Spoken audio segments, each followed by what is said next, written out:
안녕하세요. 이민경 행정사입니다. 오늘은 생산자 책임 재활용 제도에 대해서 EPR이라고 말하죠. 네, 말씀드리겠습니다. 여러분 좋아요, 구독, 알림 잘 부탁드립니다. 우리 사회가 환경 문제에 대해서 굉장히 관심이 많습니다. 그러다 보니까 이제 그 배출물, 폐기물에 대한 관심이 여러 가지 측면에서 많이 갖고 있습니다. 그래서 이제 제가 하는 업무 중에 폐기물 수집 운반업도 하고 있고, 이거는 이제 폐기물을 아무 곳에나 버리면 안 되고 예정된 장소에다가 폐기하거나 수거하거나 소각을 할 수 있도록 시스템화한 게 폐기물 수집 운반업이라고 할 수 있고, 오늘 말씀드리는 거는 생산자 책임 재활용 제도입니다. 우리가 이제 뭐 배달 음식을 많이 먹고 그러다 보니까 포장에 의한 폐기물이 엄청나게 많은데, 그 폐기물을 폐기하는 과정에서 발생되는 수많은 비용을 과연 누가 부담할 것이냐, 이런 것이 이제 바로 생산자 책임 재활용 제도에 근거해서 그것을 제조한 사람, 유통한 사람, 최종 판매한 사람, 뭐 이런 식으로 이제 구분이 되는데, 거기서 어떤 사람이 그거를 책임을 지게 되느냐, 이게 이제 생산자 책임 재활용 제도고, 그래서 본인이 그러니까 생산자 책임 재활 제도를 하기 위해서는 제일 먼저 관심 가져야 될 것은 내가 의무 대상자인지 아닌지. 의무 대상자는 10억 이상의 매출, 1년간 4톤 이상의 그 폐기물을 배출하는 그런 경우가 이제 의무 대상자입니다. 그래서 의무 대상자인지, 그리고 내가 폐기한 그거의 성분은 무엇인지, 그 번호가 부여됩니다. 폐기물에 따라서. 그랬을 때 내 스스로 우리 폐기물은 PSP야, 뭐 PP야, 뭐 여러 가지로 그냥 정하는 것이 아니고, 그 성분을 추적하는 시험 성적서를 반드시 제출을 해서 그거에 의해서 분담금 비율도 정해지고 그 분담금 액수도 정해집니다.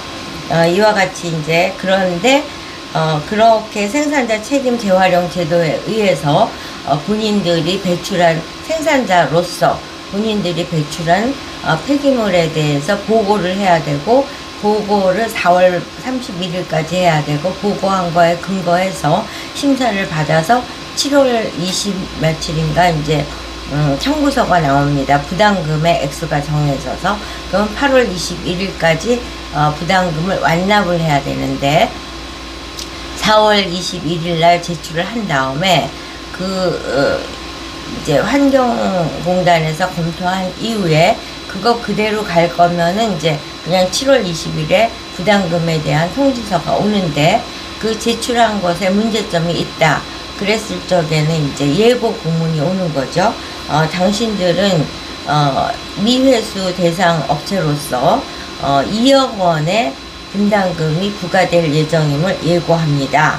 이런 예고문을 받은 깜짝 놀란 의뢰인이 연락을 주신 겁니다. 기업체를 운영을 하면서 분담금으로 또 과징금으로, 과태료로 2억 원의 돈을 내야 되는 입장이 된다. 그러면 이제 하늘이 노랗게 되는 거죠. 그래서 이제 이와 관련한 것을 이의 신청을 해야겠다 하는 이제 생각을 갖고 이민경 행정사에게 연락을 주셨습니다.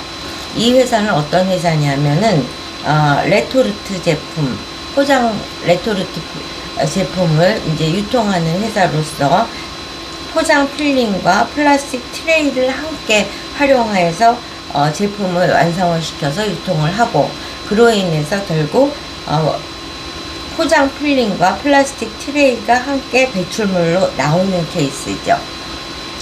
근데 재활용에 대한 것들이 이제 미재활용한 것에 따른 이제 그 분담금으로서 2억 원의 통지가 온 겁니다. 그럼 과연 여기서 어떻게 이의 신청을 할 것인지, 2억 원에서 얼마라도 감액을 하기 위해서는 어떻게 해야 되는지. 근데 이때 잘해야 되는 것이, 만약에 내야 되는 거를 안 내는 것으로 주장을 했다, 뭐 이렇게 됐을 적에는 오히려 세금 폭탄을 맞을 수 있기 때문에 전문성을 갖고 심도 있게 검토하는 것은 매우 중요합니다. 그래서 이제 재활용 의무 생산자인 이 레토르트 식품을 담아서 자사 브랜드로 시장에 출시를 했다면 대상자인 거죠. 그랬는데 이제 만약에 OEM 상품으로 납품할 수량이 있다. 그럴 경우는 그 출고량에서 그것을 제할 수 있기 때문에 그걸 제할 것인지 말 것인지 대상이 어떻게 되는지를 확인해야 될 것이고, 우리가 정한 그 성분에 대한 것에 대한 성적서는 정확한지, 그 비율에 의해서 분담금의 비율이라든가 분담금액을 책정을 한 것은 타당한지를 다시 검토를 해야 되고, 만약에 이제 그 제품 트레이에 랩 필름하고 흡수 패드 뭐 여러 가지를 같이, 우리가 요새 고기류라든가 이런 걸 구입을 하면은 패드가 부착이 되어 있잖아요. 근데 패드를 쉽게 분리하게 되어 있는지, 부착이 되어 갖고 분리가 불가능한다든지 이럴 때는 이제 재활용이 어렵다로 분류가 되기 때문에 오히려 분담금이 10% 내지 20%가 할증이 되게 되어 있습니다. 그러니까 그와 같은 현실에 대해서도 이제 정확하게 파악을 하는 것이 중요하고, 그리고 포장재 재질 구성에서 자체 평가할 결과 보고서도 타당했는지 재점검이 이제 필요하고, 근데 이제 이분들께서 필름과 트레이가 분리가 되고 트레이는 완제품인 기성품을 구입한 거니까 토탈 배출량에서 그걸 제외시키면 된다 라는 해석을 하고 계시는데, 그 부분에 대해서 심도 있게 검토를 해보야 됩니다. 만약에 제외시키면 안 되는데 제외시키는 걸로 주장을 했다. 그럼 오히려 과징금을 부과받을 수 있기 때문에 이 점을 이제 유념을 하셔야 되죠. 그리고 이제 폐기물을, 그러니까 그 토탈 계산을 할 때 반품을 했다든가 출고량에서 감소 요인이 발생이 된 거를 정확히 산정을 해서 2억 원에서 낮출 수 있는 요소가 있는지를 확인해야 되는데, 그냥 막연하게 반품이 됐다 뭐 이렇게 하면 안 되고, 세금 계산서라든가 입증 자료가 동시에 입증이 됐을 때만이 그 반품되고 폐기된 거에 대해서도 인정을 받을 수 있다는 점.